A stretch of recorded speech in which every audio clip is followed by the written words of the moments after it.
biggest thing that I wanted to kind of bring back, there's been talk about the travel ban. Will there be another travel ban? It looks like yes.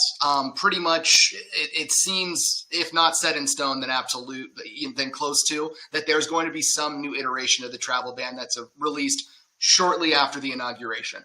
The thing that seems to be up in the air is about whether the travel ban will be a set number of countries, specifically countries like Iran, Iraq, Libya, Somalia, Sudan, Syria, Yemen, or if the Trump administration is going to ask DHS to create their own process where they would make a list of countries based on whatever prerogatives there is that they think are necessary to create this travel ban, or Muslim ban, whatever you'd like to call it.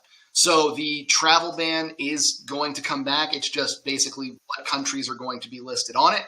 I guess we'll have to wait and see. It was really interesting to talk to some of the consular officers who were a part of the last administration about the travel ban.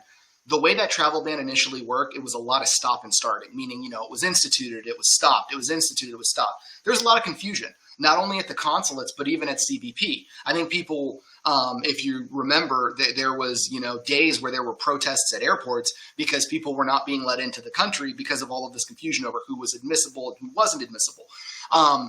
The consulates had the same kind of insanity. My understanding is they basically were given a short memorandum and told, hey, 72 hours, this is going into effect, and you're going to have to figure this out.